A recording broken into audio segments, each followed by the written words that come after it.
Series अपने नाम कर चुकी है। तीसरा टेस्ट सुबह 9:30 बजे से शुरू होगा। सीरीज में 2-0 से आगे है न्यूजीलैंड की टीम।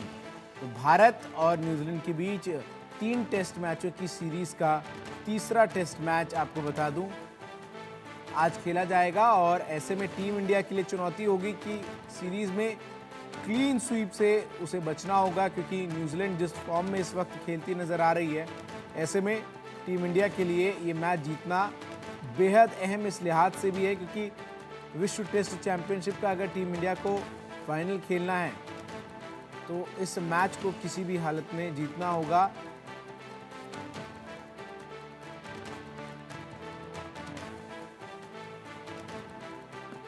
मनोज जोशी हमारे सहयोगी, हमारे स्पोर्ट्स एडिटर, तमाम अपडेट्स के साथ हमारे साथ जुड़ रहे हैं। मनोज जी, सीरीज का ये तीसरा मैच 9:30 बजे से टीम जब मैदान में उतरेगी, टॉस पर क्या कुछ कितना निर्भर करता है वानखेड़े की इस पिच पर? देखिए, मुंबई की जो वानखेड़े स्टेडियम की पिच है, यहाँ पर अक्सर देखा गया है कि शुरुआती लम्हों में तेज गेंदबाज कहर बरपाते हैं। पिछले मैच में हेनरी नहीं खेले उनके, लेकिन विलियम राउर के हैं, साउदी हैं। अगर हेनरी को भी शामिल कर लिया तो कहीं बेंगलोर जैसे हालात ना पैदा हो जाएं जहां 46 पर हम सिमट गए थे, क्योंकि यहाँ पिच पर जो नमी होती है और जो तेज हवाएं चलती हैं अरब सागर की, वो तेज गेंदबाजों को, खासकर सीमर्स और स्विंग बॉलर्स को बहुत मदद पहुंचाती हैं।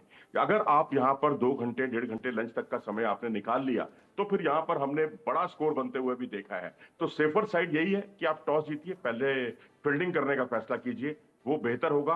क्योंकि पिच में ज्यादातर मैचों में हमने देखा है यहाँ ज्यादातर स्पिनर्स को मदद मिलती है चौथे 5वें दिन, लेकिन शुरुआत में जो पहले 3 दिन है वहां पर सीमर्स कहर बरपा सकते हैं, और वो भी खासकर शुरुआती 1 घंटे या 1.5 घंटे के खेल में। जी बिल्कुल, और जिस तरीके से इस पूरी सीरीज में टीम इंडिया का प्रदर्शन मनोज जी रहा है, प्लेइंग 11 में क्या कुछ बदलाव आज आप उम्मीद कर रहे हैं? देखिए, ये बड़ा असमंजस की स्थिति है कि क्या हम 3 स्पिनर और 2 पेसर्स के साथ जाएं या 3 पेसर्स और 2 स्पिनर्स के साथ जाएं। अगर टॉस हम जीतते हैं या पहले बल्लेबाजी करने का हमें फैसला करते हैं तो आप 3 स्पिनर्स के साथ जाइए। पहले फील्डिंग करने का अगर हम फैसला करते हैं तो 2 की जगह आप 3 पेसर्स के साथ भी जा सकते हैं। तो क्योंकि पिछली बार आपने देखा कि अश्विन और जडेजा वैसा प्रदर्शन नहीं कर पाए जिसके लिए कि वो जाने जाते हैं। आलम यह था कि उनके बल्लेबाजों ने हमारे स्पिनर्स को ज्यादा अच्छे तरीके से खेला, जबकि हमारे बल्लेबाज उनके स्पिनर्स को उतने अच्छे तरीके से नहीं खेल पाए। और ये मत भूलिए कि एजाज पटेल ने यहाँ 14 विकेट चटकाए थे मुंबई में, जब 10 के 10 विकेट उन्होंने एक पारी में चटकाए थे, वो यही वानखेड़े का मैदान था। और मिचेल सेंटनर, वो भी लेफ्ट आर्म स्पिनर हैं और उन्होंने भी कमाल का प्रदर्शन किया। पिछले ही मैच में निर्णायक रहे थे वो अपनी टीम के लिए। तो यहाँ पर ऐसे में ये देखना बहुत दिलचस्प होगा कि हमारे बल्लेबाज क्या रिवर्स स्वीप की जो कला है उनके सामने दिखा पाते हैं या नहीं। क्योंकि रिवर्स स्वीप जब आप लगाते हैं तो आपको अगेंस्ट दैट स्पिन जाके नहीं खेलना होता, लेकिन हमारे जो बल्लेबाज हैं अन्य टीमों के बल्लेबाजों की तुलना में रिवर्स स्वीप बहुत कम खेलते हैं। इसके अलावा जिस तरीके से इस पूरी सीरीज में टीम इंडिया की बैटिंग एक बड़ी चिंता की वजह रही मनोज जी, हमने देखा तमाम जो हैवीवेट नाम है वो अपने नाम के अनुरूप प्रदर्शन नहीं कर पाए। ऐसे में विश्व टेस्ट चैंपियनशिप के लिहाज से आज का ये मुकाबला कितना अहम है? देखिए, बहुत इंपॉर्टेंट है। बल्लेबाजों का चलना तो बहुत ही जरूरी है, क्योंकि अगर आप विराट को देखें 8 पारियां, रोहित शर्मा की 8 पारियां, विराट कोहली की 10 पारियां खराब गई हैं, उसमें सिर्फ एक हाफ सेंचुरी है दोनों की। जो कैलिबर है इनका, उस हिसाब से रोहित शर्मा तो ज्यादातर मैचों में दहाई की संख्या तक भी नहीं पहुंच पा रहे हैं। शुरुआती जो इनवर्ट मूवमेंट होती है, अंदर की तरफ जो गेंद आती है, उसमें रोहित शर्मा फंस रहे हैं। विराट कोहली लापरवाही वाले शॉट खेलते हुए कई बार आउट हुए हैं।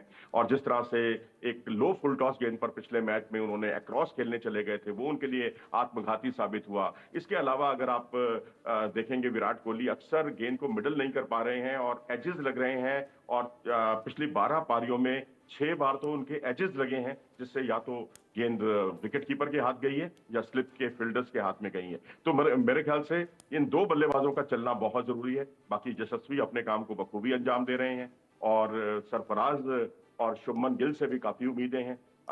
अगर ऐसा ही प्रदर्शन करते रहे और उसमें विराट और रोहित का प्रदर्शन और जुड़ जाए तो मेरे ख्याल से हम बड़ा स्कोर खड़ा कर सकते हैं। मनोज जी, एक सवाल और है कि अजिंक्य रहाणे और चेतेश्वर पुजारा की कमी इस टीम को मुझे लग रहा है बहुत ज्यादा खल रही है। आपको टेस्ट में ऐसे बल्लेबाज चाहिए जो रुक कर एक दिन पूरा खेल सकें, 100 गेंद खेल ले, रन भले ही 20-30 बनाए। वैसे बल्लेबाज अगर हम एक रोहित शर्मा और विराट कोहली को छोड़ दें तो और इस टीम में नजर नहीं आते। जितने भी युवा बल्लेबाज हैं वो सब T20 फॉर्मेट से खेलने वाले बल्लेबाज जो है वो नजर आते हैं। तो ऐसे में किसके ऊपर ये जिम्मेदारी होगी कि वो जो रिप्लेसमेंट है वो बने चेतेश्वर पुजारा और अजिंक्य रहाणे का? मैं तो कहता हूं मौजूदा फॉर्म को देखते हुए विराट और रोहित को भी क्यों छोड़ा जाए, उनको भी अपवाद स्वरूप क्यों लिया जाए, क्योंकि वो भी बिल्कुल नहीं चल पा रहे हैं। तो अब ऐसी स्थिति में चेतेश्वर पुजारा आपने बहुत अच्छा नाम लिया, एक ऐसा खिलाड़ी जो जिसने मैच जिताए भी हैं, मैच बचाए भी हैं आपको। और ब्रिस्बेन गाबा में जो हमने जीत का सेहरा जो है शुभमन गिल और ऋषभ पंत के सिर पर बांधा था, उसकी आधारशिला रखने वाले पुजारा ही थे, जिन्होंने शानदार हाफ सेंचुरी बनाई थी। शरीर के हर हिस्से में उनके करीब करीब गेंद लगी थी बहुत, तब भी उन्होंने हिम्मत नहीं हारी।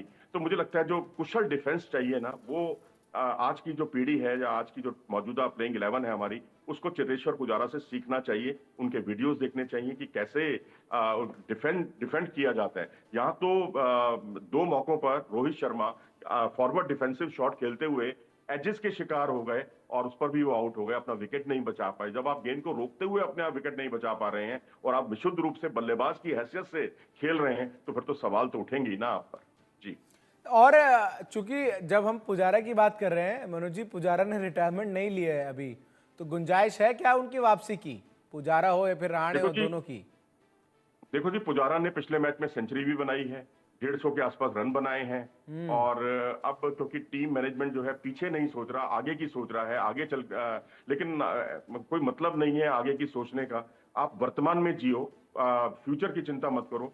पड़ोसी मुल्क पाकिस्तान का उदाहरण आपके सामने है, जो लगातार 3 साल से अपने कंट्री में एक भी मैच नहीं जीत पाया था, उसने सीरीज जीत ली उस इंग्लैंड से जिससे वो क्लीन स्वीप का शिकार हुआ था पिछली बार। इस बार उसने इंग्लैंड को अपने जमीन पर बहुत अच्छे तरीके से हराया, क्योंकि उसने कई क्रांतिकारी कदम उठाए, बड़े कदम उठाए। बाबर आजम से लेकर तमाम शाहिन शाह अफरीदी और नसीम शाह सबको बाहर बिठा दिया और कई 36 साल के 38 साल के प्लेयर्स को टीम में शामिल किया। मतलब वर्तमान में जियो और फ्यूचर की चिंता आप ना करो, वो एक आदर्श स्थिति है। वो आदर्श स्थिति तो है, लेकिन एक और अहम सवाल है, जिस तरीके से ये पूरी सीरीज टीम इंडिया खेली है, बॉलिंग के लिहाज से अगर हम बात करें, स्पिनर्स जिनसे उम्मीद रहती है कि वो भारत की पिचों पर ऐसी गेंदबाजी करे कि जो टीम है सामने वाली वो धराशायी हो जाए, वैसा हुआ नहीं स्पिनर्स के साथ भी। चाहे वो अश्विन हो, जडेजा हो या फिर और भी स्पिनर्स, एक वॉशिंगटन सुंदर, अब बात ले लीजिए अगर आप पिछले मामले में तो मुकाबले में। ये बिल्कुल सही कहा आपने। वाशिंगटन सुंदर ने बहुत ही बेहतरीन गेंदबाजी की, दोनों पारियों में उन्होंने कमाल का प्रदर्शन किया। लेकिन जिस तरह से जडेजा बिल्कुल बेअसर साबित हुए, विकेट टेकिंग बॉलर ही नहीं लगे। अश्विन को देखें, अश्विन बेअसर साबित हुए। ऐसा हमने कभी अपनी कंडीशंस में उनको जूझते हुए कभी नहीं देखा इन दोनों बॉलर्स को। और अगर आप टॉम लाथम को देखें, जिस तरह से उन्होंने स्पिनर्स की धुनाई की है, वो मैं समझता हूं दोनों टीमों के बीच का एक बहुत बड़ा अंतर साबित हुआ। लेकिन टॉम लाथम से हमारे भारतीय बल्लेबाजों को सीखना चाहिए, मैं तो कहूंगा। जी बिल्कुल। एक और अहम सवाल है, चूंकि हम विश्व टेस्ट चैंपियनशिप के लिहाज से बात कर रहे हैं, तो टीम इंडिया को इसके बाद बॉर्डर गवास्कर ट्रॉफी भी खेलनी है टेस्ट में, और ऐसे में आपको वहां पर ऐसे बल्लेबाज जरूर चाहिए जो आपके लिए रुक कर खेल सके। जैसा कि आपने खुद बताया कि हमने जीत का सेहरा भले ऋषभ पंत के सर पर बांध दिया था गाबा के मैच के बाद, लेकिन चेतेश्वर पुजारा ने जो भूमिका निभाई वो भी काफी अहम थी उस परिस्थितियों में। तो और चूंकि बॉर्डर गवास्कर ट्रॉफी के लिए टीम की घोषणा हो गई है, ऐसे में ये अहम होगा कि या तो सरफराज खान या फिर और किसी बल्लेबाज को वो जिम्मेदारी आगे बढ़कर लेनी होगी कि वो इनिंग्स जो है वो होल्ड कर सके। देखो जी, जितना आपको अभी चिंताएं नजर आ रही हैं, मेरे ख्याल से बॉर्डर गावस्कर ट्रॉफी में विराट के प्रदर्शन को लेकर आपको बहुत ज्यादा चिंतित होने की जरूरत नहीं है, क्योंकि उनका प्रदर्शन बहुत आला दर्जे का रहा है। लेकिन हाँ, पुजारा के बारे में विचार किया जा सकता है, क्योंकि ये वही पुजारा हैं जिन्होंने ऑस्ट्रेलिया के दौरे में बॉर्डर गावस्कर ट्रॉफी के दौरान, पिछली से पिछली बॉर्डर गावस्कर ट्रॉफी की मैं बात कर रहा हूँ, 3 सेंचुरी बनाई थी, मैन ऑफ द सीरीज थे, मैच के हीरो साबित हुए। उनका कुशल डिफेंस जो है मैं समझता हूँ रोल मॉडल की तरह काम कर रहा है भारतीय टीम के लिए। तो आप विचार कर सकते हैं। रहाणे के लिए तो मैं नहीं कहूंगा, लेकिन यही है कि अब क्योंकि केएल राहुल भी नहीं चल पा रहे हैं, सरफराज जो है विदेशी पिचों पर खेलने का उनको कोई तजुर्बा नहीं है, तो मेरे ख्याल से आप वर्तमान में अगर आप देखें, फ्यूचर की चिंता अभी ना करें। अभी तो चिंता सिर्फ ये करें कि हमारे किसी तरीके से हम बॉर्डर गावस्कर ट्रॉफी के फाइनल में पहुंच जाएं, क्योंकि 4 मैच अभी जीतने हैं हमें। यहां कहीं हम हार गए, क्लीन स्वीप के शिकार हो गए, तो पुलिंदा बंधना करीब करीब तय है। फिर हम दूसरी टीमों का मुंह ताकते रह जाएंगे। और आप ये मत भूलिए कि साउथ अफ्रीका बहुत तेजी से आगे बढ़ रहा है। उसने बांग्लादेश को बांग्लादेश में हराया है, वो भी एक दावेदार के तौर पर उभर कर सामने आया है। श्रीलंका भी अभी अपनी कंट्रीज में वो भी बहुत खतरनाक है। तो अभी श्रीलंका और साउथ अफ्रीका और न्यूजीलैंड बहुत तेजी से आगे बढ़ रहे हैं। ऐसी स्थिति में भारत जो है, अब ऑस्ट्रेलिया पहले बहुत ऊपर था, अब अंतर बहुत ज्यादा था ऑस्ट्रेलिया से, अब अंतर बहुत कम रह गया है। तो मैं समझता हूं कि अब अगर आप अब चिंता नहीं करेंगे तो फिर कहीं देर ना हो जाए। पुजारा को आप लाइए, कम से कम एक खिलाड़ी को तो आपको लाना ही होगा। और रहने, क्योंकि स्ट्रोक प्लेयर भी हैं, पुजारा भी स्ट्रोक प्लेयर हैं, जरूरत पड़ने पर वो तेज मतलब गेंद को मिडल करना जानते हैं। तो इस वक्त जब आपसे गेंद मिडल ही नहीं हो पा रही है, वो भी विराट और रोहित जैसे बल्लेबाजों से, तो ऐसी स्थिति में मैं समझता हूं विचार करना चाहिए, गंभीरता से विचार करना चाहिए। गंभीरता से विचार करना चाहिए। अगर टीम इंडिया टॉस जीतती है, फैसला क्या होना चाहिए मनोज जी? गेंदबाजी करे मेरे रोहित ख्याल से शर्मा? पहले आप फील्डिंग मेरे ख्याल से आप पहले फील्डिंग कीजिए, क्योंकि बैटिंग तो आप तब कीजिए जब आपकी बल्लेबाजी 2 घंटे शुरू के निकाल ले। क्योंकि हम बेंगलोर में हम एक्सपोज हो चुके हैं, सीम फ्रेंडली पिच थी, हम एक्सपोज हो गए और हम 46 पर हमारा पुलिंदा बन गया। यही पुलिंदा बंधना हमारा बांग्लादेश के खिलाफ भी करीब करीब तय था। वो तो अश्विन और जडेजा ने बचा लिया हमें, नहीं तो वहां भी हम 100 रन के अंदर आउट हो रहे थे बांग्लादेश के अगेंस्ट। तो अब ऐसी स्थिति में सेफर साइड यही है कि आप पहले फील्डिंग कर लीजिए, तो बेहतर रहेगा। क्योंकि उनके जो सीमर्स हैं, विलियम राउर के, जिस तरह की गेंदबाजी करते हैं, अनप्लेबल गेंदें होती हैं उनकी, और इंडियन सब कॉन्टिनेंट में उनको काफी कामयाबी भी मिली है। बेशक ये श्रीलंका में हार के आए हैं न्यूजीलैंड, लेकिन राउरके ने बहुत प्रभावित किया है। सऊदी ज्यादा विकेट नहीं चटका रहे हैं, लेकिन जो ट्रम्प कार्ड है भारत का, उसको वो उखाड़ देते हैं। और उसके बाद तीसरे हेनरी हैं, उनकी कभी भी वापसी हो सकती है। वो हमेशा से ही भारत के लिए एक अबूझ पहेली साबित हुए हैं। विलियमसन वापसी कर रहे हैं क्या इस मैच पे मनोज जी? विलियमसन नहीं खेलेंगे जी, विलियम राउरके की बात कर रहा हूं मैं, कि वो जरूर खेल रहे हैं तेज नहीं, गेंदबाज के तौर पर। खबरें ऐसी आई थी कि केन तीसरे विलियमसन नहीं टेस्ट खेल रहे मैच हैं। में सेन, बिल्कुल ये स्पष्ट केन हो गया। विलियमसन नहीं खेल रहे हैं, जैसे कि खबरें वहां से मुंबई से मिली हैं। ठीक है, इसके अलावा एक गेंदबाज का नाम लेना बहुत जरूरी है। क्या टीम इंडिया अपने पेस अटैक में टेस्ट फॉर्मेट में उनके न मौजूद होने को मिस कर रही है? मोहम्मद शमी मोहम्मद शमी की कमी खल रही है जी। अब देखिए, जो चीजें अपने हाथ में नहीं है उस पर हम क्या विचार करें, लेकिन हाँ, चिंतित होना बहुत लाजमी है। क्योंकि ये कहा जा रहा था कि आकाशदीप उनका विकल्प है, क्योंकि सीम मूवमेंट जितनी अच्छी शमी के पास है, वैसे ही आकाशदीप के पास है। दोनों बंगाल से खेलते हैं और दोनों का प्रदर्शन भी बहुत ही सराहनीय रहा है, शानदार रहा है। तो ऐसी स्थिति में, क्योंकि आकाशदीप ने पिछले मैच में बहुत निराश किया था, उस तरह की गेंदबाजी उनकी नहीं थी, तो इससे चिंताएं भारत की बढ़ना बहुत लाजमी है। क्योंकि पिछले मैच में हमने देखा कि जो सिराज थे, पिछले से पिछले मैच में वो नहीं चले, बुमराह अकेले पड़ गए। यहां पर फिर बुमराह अकेले पड़ गए, क्योंकि आकाशदीप का उतना साथ नहीं मिला।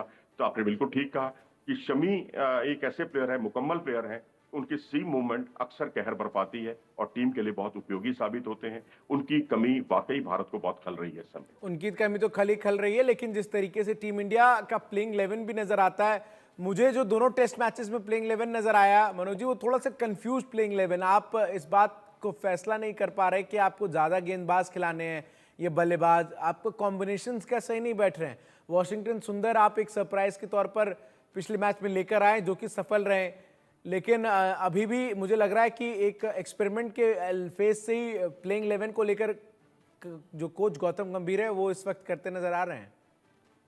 नहीं, देखिए, बॉलर और बैट्समैन को लेकर तो कोई हमारी समस्या नहीं है। समस्या सिर्फ ये है कि हम एक अतिरिक्त स्पिनर खिलाएं या अतिरिक्त पेसर खिलाएं। हम 3 स्पिनर और 2 पेसर से उतरें, या 3 पेसर और 2 स्पिनर के साथ उतरें। हमने कोई 5 गेंदबाजों से कोई कंप्रोमाइज नहीं किया कभी भी। लेकिन बस समस्या यही है कि किसको खिलाएं, किस बॉलर को खिलाएं। क्योंकि यहाँ पर सीम फ्रेंडली पहले 3 दिन तक रहता है मामला, तो यहाँ आप एक अतिरिक्त पेसर के साथ जा सकते हैं। लेकिन ज्यादा समय जो है, यहाँ स्पिनर्स को मदद मिलती है आखिरी 2 दिनों में भी, और तीसरे दिन भी लंच के बाद से स्पिनर्स को काफी मददगार साबित होता रहा है। और भारत का प्रदर्शन भी यहाँ काफी अच्छा रहा है। हमने न्यूजीलैंड को हराया भी था। ये वही मैच था जिसमें न्यूजीलैंड की तरफ से एजाज पटेल ने सभी 10 विकेट चटकाए थे, लेकिन मैच भारत जीता था। तो भारत का एक लकी ग्राउंड कह लीजिए, यहीं पर ही हमने 2011 का वर्ल्ड कप जीता था। बिल्कुल, फाइनल का वानखेड़े से तो मुकाबला। टीम इंडिया का बहुत पुराना रिश्ता है। वर्ल्ड कप हमने जीता है, कई बड़े मैचेस वहां जीते और स्कोर्स भी भारत के बल्लेबाजों ने बड़े लंबे लंबे छक्के जो है वो स्टेडियम में मारकर बनाए हैं। बहुत बहुत शुक्रिया मनोज जी आपका हमारे साथ जुड़कर तमाम जानकारी दर्शकों तक पहुंचाने के लिए। यहाँ रुक रहे हैं एक छोटे से ब्रेक के लिए, खबरों का सिलसिला लगातार